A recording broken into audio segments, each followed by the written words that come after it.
Conte de fées en français. Amine et les œufs.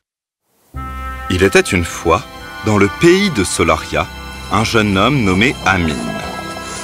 Il travaillait jour et nuit pour gagner sa vie. Amine labourait et moissonnait les champs des agriculteurs et trayait leurs chèvres pour gagner un salaire quotidien. Mais Solaria fut frappée par la sécheresse.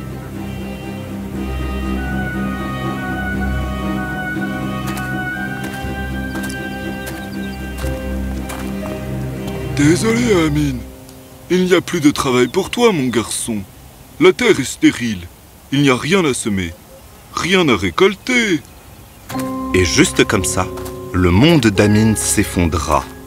Le poids du désespoir s'installa sur les épaules d'Amine alors qu'il rentrait chez lui. Chaque pas plus lourd que le précédent.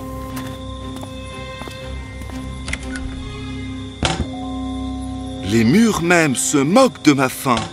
Si je reste, je dépérirai comme les récoltes dans les champs. Dois-je partir? Mais où? Et avec quoi? Je dois quitter Solaria, chercher un nouvel endroit où une opportunité se présentera. L'esprit d'Amine refusait d'être écrasé par les circonstances. Il devait faire face à sa faim qui ne cessait de lui poser des questions. Le cœur aussi lourd que la terre asséchée par la sécheresse, Amine se tourna vers son dernier espoir, son voisin et ami, Dirar, l'éleveur de poulets. Dirar, vieil ami, je n'ai jamais eu un mendier auparavant, mais je me tiens devant toi maintenant, sans rien, même pas un morceau pour le voyage à venir. Les yeux de Dirar se remplirent de larmes à la vue de son ami, si bas. Les temps sont durs. Le peu que j'ai, je vais le partager avec toi. Ici, prends ces œufs durs. Il y en a peu, mais ils te garderont à la fin à distance jusqu'à ce que tu retombes sur tes pieds. Dirar, ta gentillesse est plus nourrissante que n'importe quel aliment. Je te rembourserai cette dette, je le jure. Les mains tremblantes, Amine accepta le panier d'œufs. Je m'en vais maintenant vers l'inconnu, mais j'emporte avec moi la chaleur de ton amitié. Merci, Dirar. Que la fortune te sourie en mon absence.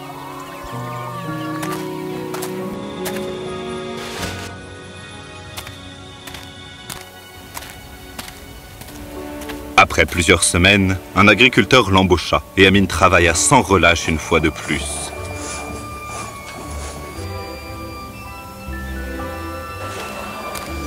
Amine était un vendeur au marché et à empiler des balles de foin. Il travaillait pour tous ceux qui l'engageaient, peu importe le peu qu'il payait. Après une journée de travail ardu, Amine s'asseyait à sa petite table en bois, comptant soigneusement les pièces de monnaie. Et Amine mangeait lentement, savourant chaque bouchée.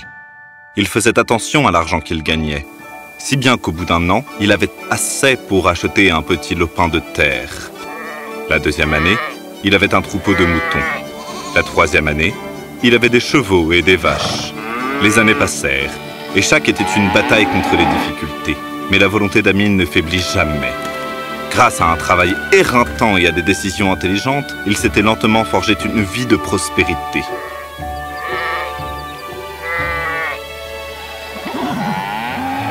Ah, si seulement j'économise assez cette année, je pourrais aussi acheter un terrain adjacent. Ah, maintenant j'ai tout ce dont j'ai rêvé. Mais que manque-t-il encore? Le vide dans le cœur d'Amine se décuplait. Une douleur constante comme le succès sans racine est une victoire creuse. Toute cette richesse, et pourtant je suis plus pauvre que je ne l'ai jamais été. J'ai perdu ma maison, mon peuple, moi-même. Solaria me manque. Ma patrie me manque, ma maison me manque. Et donc, quand il eut plus qu'il n'avait jamais imaginé posséder, Amine était poussé par une douleur plus profonde que n'importe quelle fin physique. Il vendit sa terre et la plupart de ses animaux. Amine garda un chameau. Il montait sur son coursier noir préféré, qu'il avait nommé en mémoire de Dirar, et le trio chevaucha vers la maison. Tandis qu'il chevauchait, Amine rêvait de l'accueil qu'il recevrait dans son village. Tu vas adorer mon village. Tout le monde est si gentil et m'aime. Tu ne vas pas croire que j'ai travaillé dans toutes ces fermes de Solaria. Ah, la maison. De plus, tu dois rencontrer la personne dont je t'ai donné le nom. Alors qu'Amine approchait l'entrée de son village, il ralentit. Admirant les sites familiers, Solaria ressemblait exactement à ce dont il se souvenait, avec des enfants qui jouaient et des villageois qui vaquaient à leurs occupations quotidiennes. Ah, nous y sommes. Mais, lorsqu'il entra dans son village, personne ne le reconnut d'abord. Bien que des rumeurs se soient rapidement répandues sur un homme riche sur un beau destrier noir qui était apparu. Maintenant, qui est ce nouveau riche? Et pourquoi est-il ici? Chut, je pense qu'il est ici pour acheter nos terres. Quand les gens découvrirent que ce riche étranger était leur vieille Amine, les rumeurs ne firent qu'augmenter.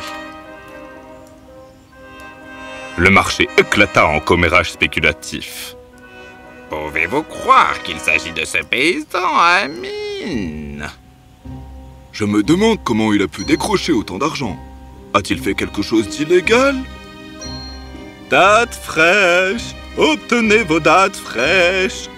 Plus doux que la nouvelle fortune d'Amine! Bientôt, les gens furent convaincus que la richesse d'Amine était encore plus grande. Les gens chuchotaient à propos de palais et de bijoux, et beaucoup se plaignaient derrière son dos. Bonne journée, mademoiselle. Ces pommes ont l'air délicieuses. Merci, monsieur. Ce sont les plus sucrés de tout Solaria. Regardez-le, achetant des pommes comme s'il était l'un des nôtres. J'ai entendu dire qu'il avait des vergers qui s'étendent sur des kilomètres. Et des palais avec des dômes. Pourtant, il est là à marchander quelques pièces de monnaie. J'en prendrai une douzaine. Et quels sont ces fruits intéressants là-bas? Ce sont des grenades, monsieur. Voulez-vous en essayer une? Il est probablement là juste pour se montrer. Pourquoi ne partage-t-il pas sa richesse avec nous? Nous avons été ses amis autrefois. Il partagerait ses chameaux, son or et son argent. Regardez-le, c'est pas fanant pour la jolie vendeuse. Il devrait avoir honte, roulant dans l'or, alors que ses vieux amis ont à peine assez à manger. Ami? Ah! Il a oublié tout de Dirard. Probablement parce qu'il se prélasse sur ses coussins de soie toute la journée, comptant ses millions. C'est délicieux. Je vais en prendre quelques-uns aussi. Auriez-vous quelques pièces pour un vieil homme, généreux monsieur? S'il vous plaît, donnez à cet homme ce dont il a besoin. Je prendrai en charge le coût. C'est très gentil de votre part, monsieur. Merci de votre aide. Et donc, même si la générosité d'Amine brillait, les murmures continuaient, car l'envie est une mauvaise herbe qui pousse même dans les cœurs les plus stériles. Dirard, l'éleveur de poulets, était plus contrarié que quiconque. c'est vraiment un ingrat. Ah, tu devrais le confronter. Oui, oui, tu dois absolument le faire. Il est temps de régler cela.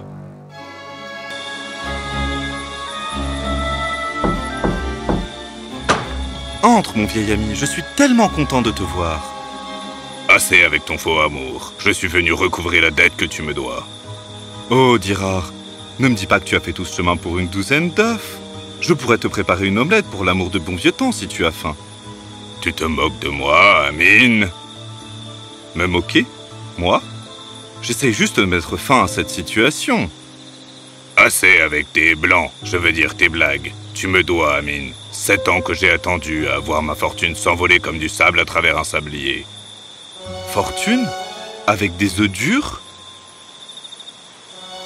Dirard, mon ami, je pense que la chaleur t'a embrouillé le cerveau. Le visage de Dirard rougit. Il construisit soigneusement un argument pour briser l'approche légère d'Amine. Imbécile. Ce n'était pas seulement des œufs, c'était mon billet pour la grandeur. J'aurais pu les faire éclore, une armée de coqs champions. J'aurais accaparé le marché des plumes, révolutionné l'industrie avicole. Oh, Dirard, ton imagination fait honte au conteur. Ensuite, tu me diras que tu avais l'intention d'entraîner ces coqs à pondre des œufs d'or? Moque-toi autant que tu veux, mais tu me dois 500 pièces d'or. Ces œufs n'avaient pas de prix. Vieil ami, ta gentillesse était en effet inestimable, mais tes calculs sont brouillés. 500 pièces d'or pour une douzaine d'œufs durs? Je vois que ta richesse t'a fait oublier ta place. Le tribunal te fera entendre raison. Dirard s'élança vers le palais de justice, marmonnant à propos d'inconnus ingrats et d'empires avicoles manqués.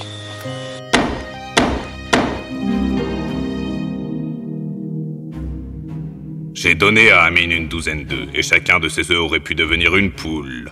Chacun de ces poules aurait pu pondre des dizaines d'œufs. Et en 7 ans, imaginez le grand troupeau que j'aurais possédé si je n'avais pas donné ces 12 œufs à Amin. Allez dire à Amin qu'il doit comparaître devant le tribunal demain, pour que l'affaire puisse être tranchée.